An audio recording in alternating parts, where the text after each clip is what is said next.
接下来，让我们欢迎 TWS 台智云陈瑜婷生成式 AI 顾问经理，带我们一起了解 LLM 与医疗照护实作经验分享。欢迎陈顾问。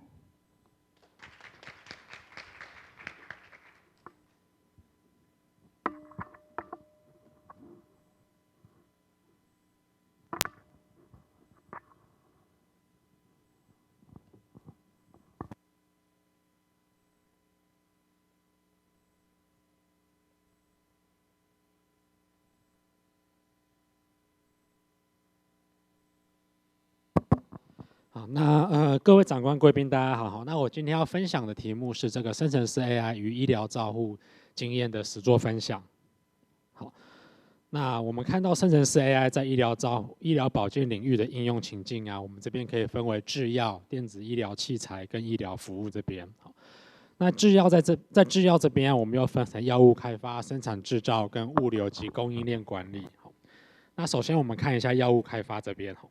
在药物开发阶段呢，生成式 AI 能够分析像是期刊啊、文章啊这些的文献，那以及像是医疗保健数据来评估药物的安全性，并且发现一些新的这种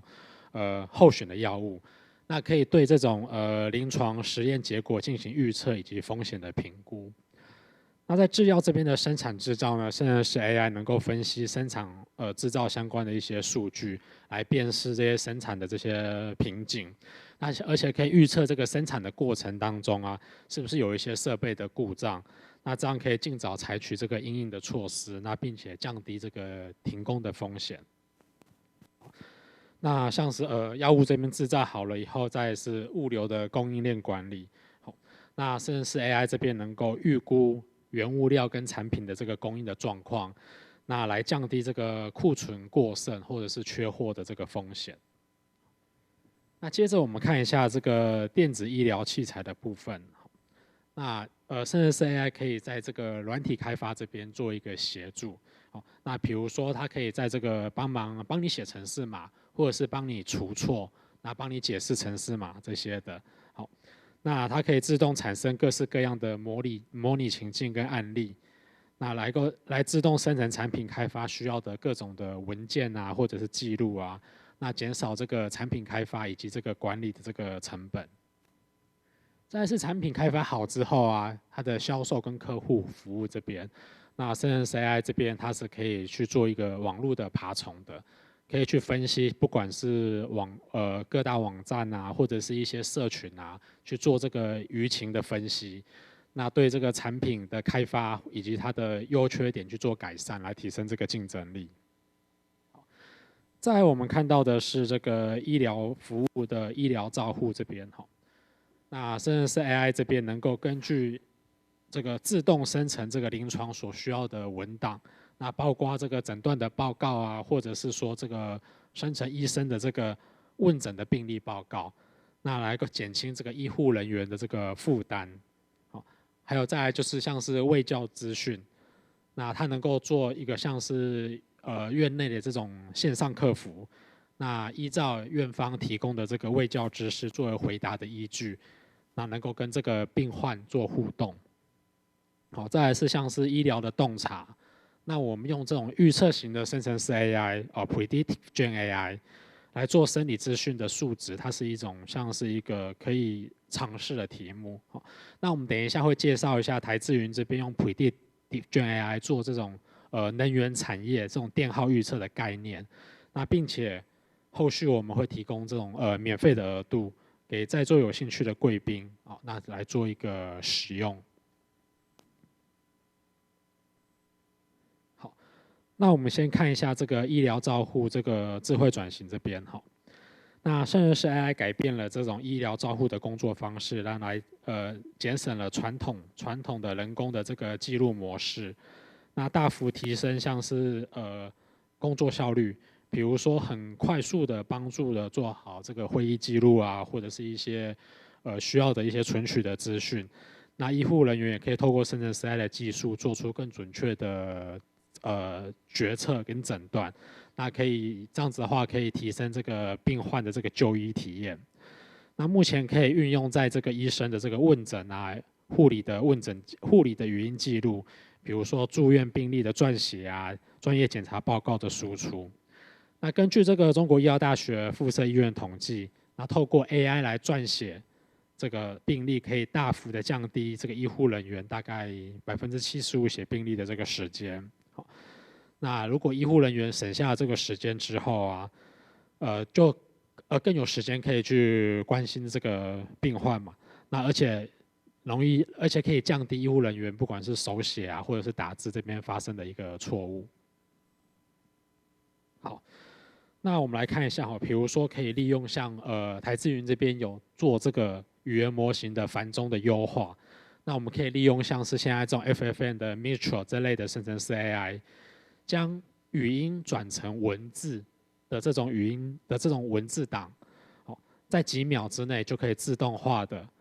详细的记录这个临床的笔记。那这种解决方案不仅能够准确的记录下对话内容，还能够自动的辨识。就是有没有笔记中有没有遗漏的地方，那可以提醒医护人员进行修正。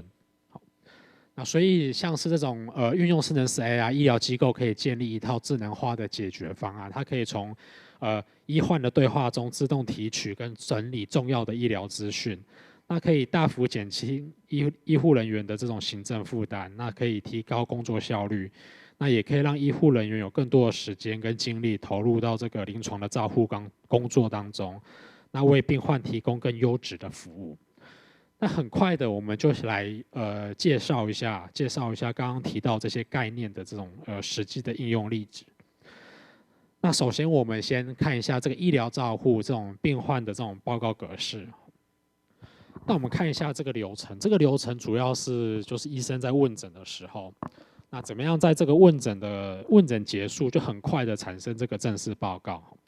那我们的流程我们可以看到，我们会有医生的这个语音档，他在问诊的时候就会有语音档，那语音档就会透过这个语音档产生文字档，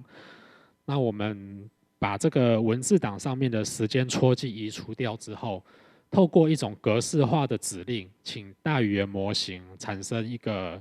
格式化的报告。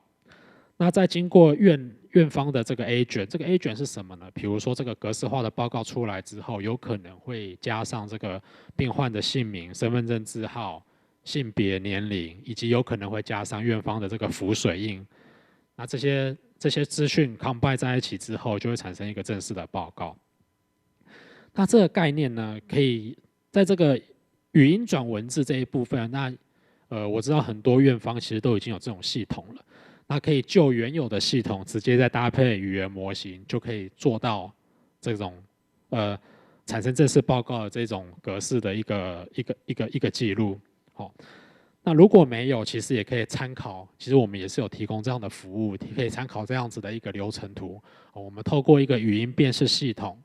然后再透过语音辨识模型，将你的声音转成文字之后，再喂给大语言模型。那这个就是算是一个实际例子的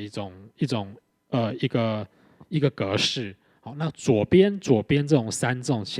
面写 function code 跟 POM 的这个字眼，指的是说我们透过整理格式的方式。那这个东西当然是我们后续如果有工程人员是可以帮忙做协助的。好，那它主要产生的就是像是右边这边，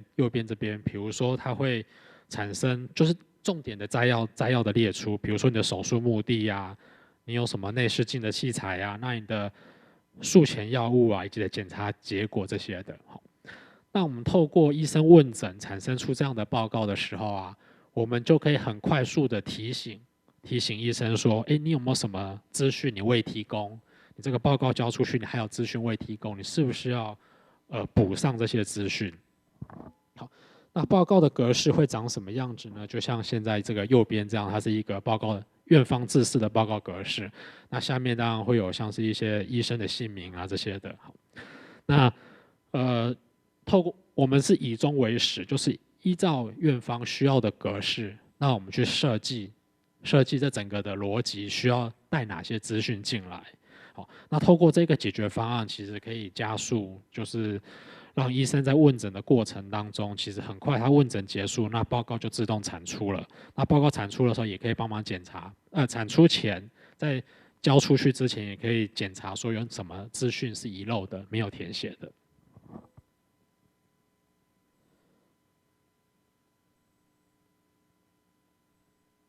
好，那再来我们带第二个这个实例是关于这个卫教资讯智能客服这边。好，那我们看这个智能客服，那这个也是我们一个伙伴运用我们这个台智云语言模型的技术，那所开发的一个第二大脑的方案。那它的运作逻辑呢，就是院方的这个管理者上传你们院方的卫教资讯，那透过一些不管是像是刚刚提到像是 RAG 啊，把内容做段落啊，然后存入到资料库啊，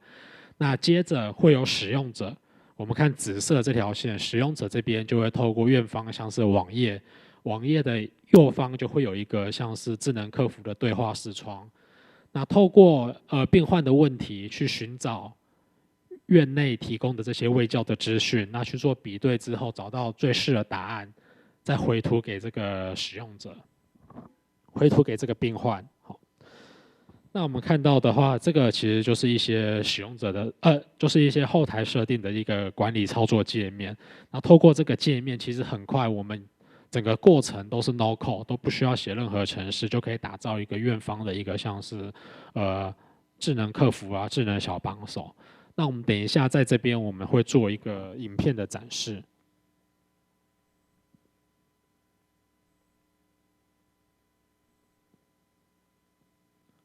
那我们看一下，就是我们假设这是一个医院的网站，那我们这边会有一些像是卫教资讯，比如说有病患问说，新生儿黄疸的分类有哪些？那透过像是这种卫教资讯，来让就是可以减轻一些医护人员的负担，不用就是面对庞大的病患的提问，那他甚至有一些问题就是询问了好几次，或者是不放心不断换句话说再询问。那我们透过这种 AI 的机器人。其实他会很有耐心的去回答病患的问题。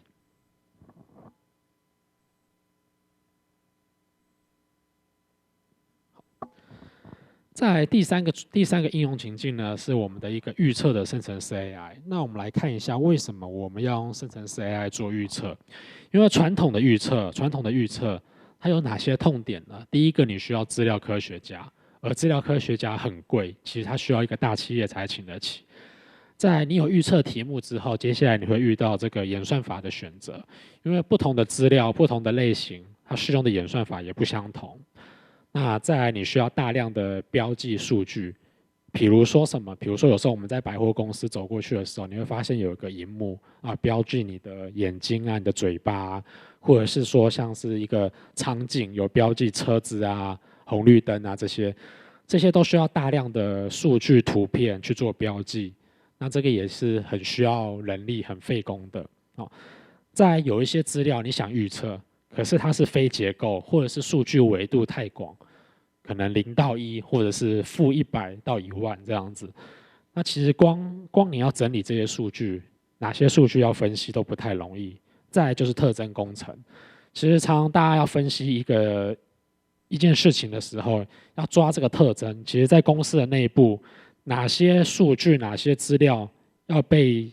纳入为特征工程去做判断呢？其实这个就吵不停了，所以整件事情下来会花很多的时间。那我们透过生成式 AI 来做预测，会有什么优点呢？那我们都知道，生成式 AI 是透过文字、透过语言去理解这个文句的意思。所以我们只要透过自然语言的描述，那生成式 AI 就能够理解各式各样的数据。那我们不需要特定的格式，不需要像是那种特征工程。在生成式 AI 它能够理解我们的文句，所以它可以去做阅读，阅读之后它可以自己自我学习，那会产生一种预测的能力。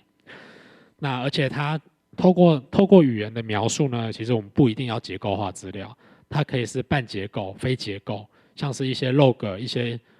数值型的时间啊这种的，或者是电压啊、电耗啊这种的，一般人类感受不出来有什么特征的这些数据，那它这边都可以做一个自我学习，那做一个预测。那当然，如果说在传统的传统的 AI 这种深度学习的话，那你还是需要资料工程师，你需要 coding， 你需要专业专长的技术人才。那我们透过生成式 AI， 你可以减少这样的需求的依赖程度。那而且整个过程，我们在做这个预测整个过程，我们的实力其实大概只花了2个小时就能够打造一个预测的模型。那不用像传统的透过这种资料科学家，可能动辄就是半年。好，那我们以这个熟料综合电耗为例，那这是一个能源的产业。那我们看一下这个能源的产业，它主要是预测是电耗的。那主要就是说，一个工厂啊，它在做这个设备的开关的时候，它开了几台锅炉，开了多少的这种旋摇的设备，那它会用了不同的电量。好，那这些产业它的电量其实都有个契约容量在。那如果你超出这个契约容量的话，其实是会需要罚钱的。所以他们会希望就是说，透过这种生成式 AI 来预测说它的电量，它接下来再开一个设备的话，会不会超过这个契约容量的规范？那但是他们也理不出任何的一些特征值，所以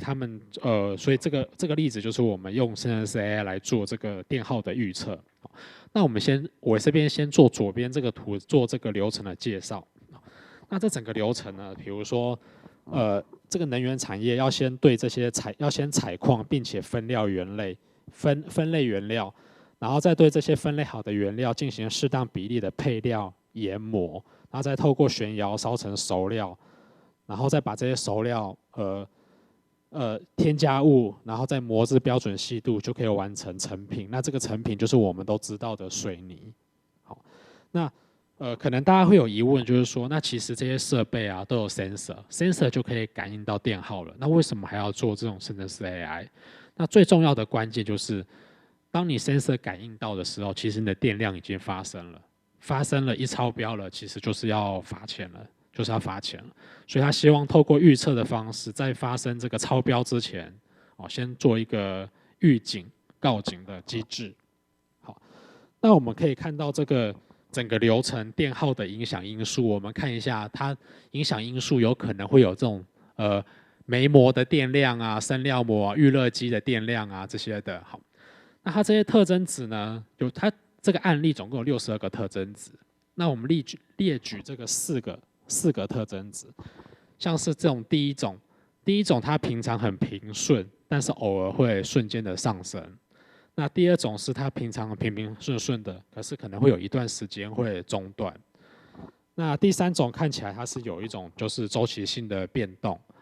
那第四种是相对的稳定，你几乎看不出来它有什么特征值。那总共我们有62个这种特征值。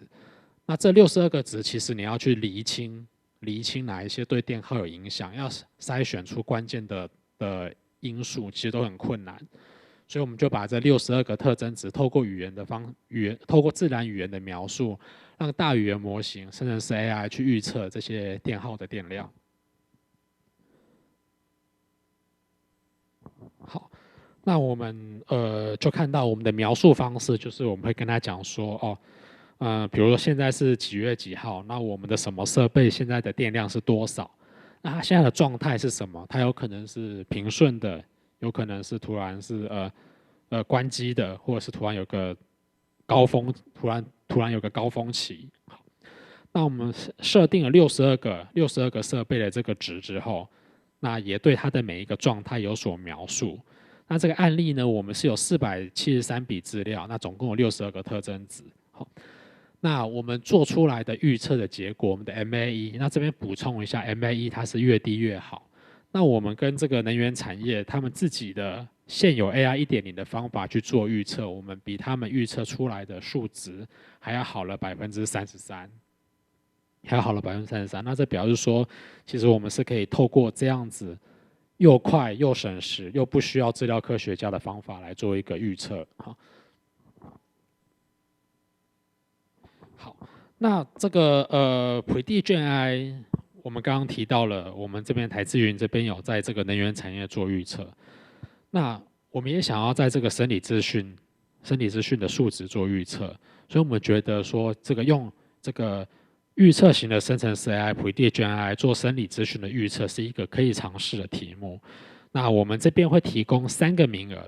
额给在座有兴趣运用这个 AI 做医疗相关数值型预测的贵宾。好，经联盟这边审核通过之后，我们可以分别给每一个名额有20万的免费额度。比如说，我们可以预测像是影响血压的这些有可能特征值，像是运动项目啊、你的情绪啊、你的年龄、你的饮食。那如果比如说，想象我不是一个资料科学家，那我也不知道说这些东西哪一些东西会造成血压的增高，比如说像消炎药啊，或者是利尿剂造成血压的降低，这些我如果都不知道的话，我要怎么去做预测？其实我们就透过描述的方式，把它喂入到生成式 AI，那它就可以帮你去做这些数值的预测。那这边的话，我们会提供3个名额，那就是让在座的贵宾如果有兴趣，那我们后续跟联盟这边联系。那所有的预测的方法步骤啊，这边啊，我们都可以一步step by step 来带领大家，就是把这个实验的成果给做出来。好，那以上是我今天的分享，谢谢各位。谢谢陈顾问。刚刚陈顾问讲的这个3个名额呢，我们就是会在5月的时候，应该在接下来我们就会在我们的网站上公开这个公开征题，然后如果顺利的获得甄选的话呢，那我们就会提供价值20万的这个运算的额度哦，所以这个机会非常难得。那也我们会把这个讯息 announce 给大家，那就是希望大家都可以来参与我们这样子的一个活动，这样子。那也非常谢谢台智云，就是慷慨的提供这个非常就是非常有价值的服务，这样。谢谢。我们现场呢开放1到2个问题，有没有来宾要提问的？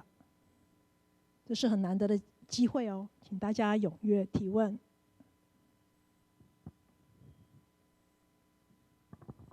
那个我那么好，谢谢你的这个很精彩的演讲啊。那一般我们在讲 GAI 的时候，它就是它的另外一个 counterpart， 就是有人说是 PAI， 然后就 Predictive AI。那我是觉得可能要叫 Analytical AI 比较好，就是 Generative AI versus Analytical AI。但是你刚提到的例子确实用 GAI 去做 prediction。是的。对对，那你能不能稍微说明一下那差别在哪？就是说它的优缺点，就是用传统的 machine learning versus GAI 这样的一个去做 prediction， 它的优缺点各是怎么样？好的，那我们确实也是有比较过有一些透过传统 AI 来做预测的哈。那传统 AI 做预测，它最大的优点是它可解释性。好，那它整个资料的特征值其实是经过筛选，那每一步都有经过筛选说，这个是确实会影响到你预测的标的的。那经过这种繁琐繁长的步骤的来讲的话，其实通常它的不管是它的 MAE 啊、它的误差、它的准确度都算是蛮高的。好，那透过生成式 AI 去做预测的话，它的准确度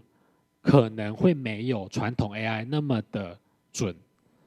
那我们好的情况下就是差不多就好。那它最大的优点呢？最大的优点就是说，在一些要求精准性不用这么高的场景的话，其实它可以省下企业的成本，就是它不需要资料科学家，它可以加快处理的速度，然后它可能2个小时就可以做好一个预测的模型，而传统的 AI 1.0你可能就要半年以上。那再来就是说它的成本也低嘛，我们的运算资源的话成本也不会到这么的高，你不用再请资料科学家的这种人的成本。好，那它的应用场景比较适合，像是说刚刚提到的准确度不要求那么高，就像是我们的投票的信心百分比95%的信赖曲线，其实你就可以接受了。那这个主要是看你的应用的场景，像是一些库存啊、产品的库存啊，其实你多放1天2天，多放1个月，其实没有差到这么多。那这种东西其实就是在这个费用、时间跟这个精准性之间去做一个权衡跟平衡的衡量，这样。好，谢谢。谢谢。所以资料科学家一时还不会失业了哈。是的。非常好，而且有趣的那个于婷介绍的那些在你们的应用哈。因为现在在生成式 AI， 现在大致上一般人都可以公认的共识就是多模态。我想你应该很懂，就是多模态的生成式 AI 将来有可能去梳理文字的资料和图形的资料。所以刚才您最后举的那个例子，你们有考虑到，例如透过个人的生理数据，同步也去梳理他的心电图 EKG 的资料。再加上他的某一次在健康检查里面的时候，他照的 CT 的影像或者是 X 光影像，把他们之间的关系去做一个明确的一个梳理。你们有去考虑到这样子的一个应用吗？谢谢。有的，当然会有考虑到应用。那其实这个最大的关键还是在这个语言模型的发展。那重点就是那个多模态。那目前来讲的话，有支援多模态的语言模型，像 Google 的 Gemini 它有支援。那或者是说，这个 Cloud 这边，其实你也可以上传图片，让它去做分析，对。那在台智云这边的话，确实来讲，现在还没有多模态的模型出来。那这个也是我们一直像是要克服，以及希望能够取得有这种。开源的多模态模型，那这个确实会对于就是刚刚这个教授您讲的这种应用的帮助会非常的大。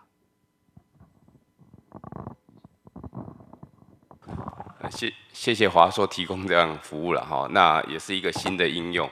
那我这边只有2个，就是就理论来讲的一个问题哦，一个是预测型 AI， 通常我们都需要标注答案再去训练，那你这个服务需要做这件事情吗？这是第一个问题。第二个问题是，生成式 AI 大部分出来就是文字或图，就是我们一般看到的了哈。那你这个生成式 AI 出来的 output 会是什么？能不能稍微跟我们解释一下？谢谢。那我先回答第2个问题，我们这个生成式 AI 预测出来的就是一段文字，比如说你跟他讲说，我这个产品是什么时候购买的？你问他说我这产品，你告诉他说我这个产品是什么时候购买的？那我的产品是可能主机板或者什么，我的组件是什么？那请你告诉我，它大概多久会坏掉，或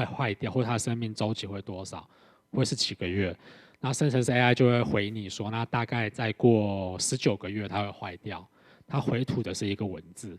好，那在您刚刚提到是说，通常这种生成式 AI 的训练都是需要有一个资料的训练嘛？确实也是需要资料的训练。所以比如说像刚刚电耗那个资讯，那我们就会跟这个能源产业要它过往的电耗资讯。那像刚刚讲的保固的这种资讯的话，我们就会跟比如说像是这种科技大厂，你在贩售你的笔记型电脑、你的主机板的时候，你一定会有品保部门，你的品保部门一定会有过去的维修记录，一定都会有这些资料，因为你的你卖给客户的保固政策一定都会有这个产品的出货时间跟维修记录，用这些过去的记录来训练。那比如说在股价方面的话，就是用过去5年 SP500 的资料，有这些资料去训练，来训练说它能不能预测就是未来的股价。那我们的训练方式是这样子。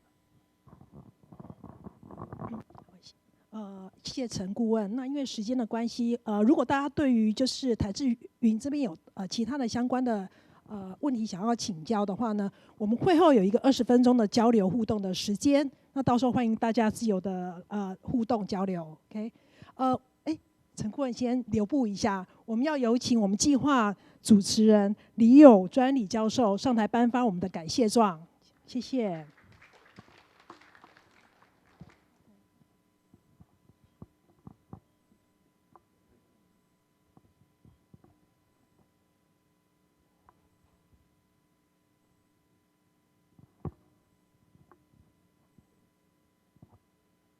那有兴趣参与台智云新创解题奖励竞赛的朋友们，也欢迎追踪联盟的官网 FB， 后续在我们的官网 FB 上面也会公开就是说明甄选的方式。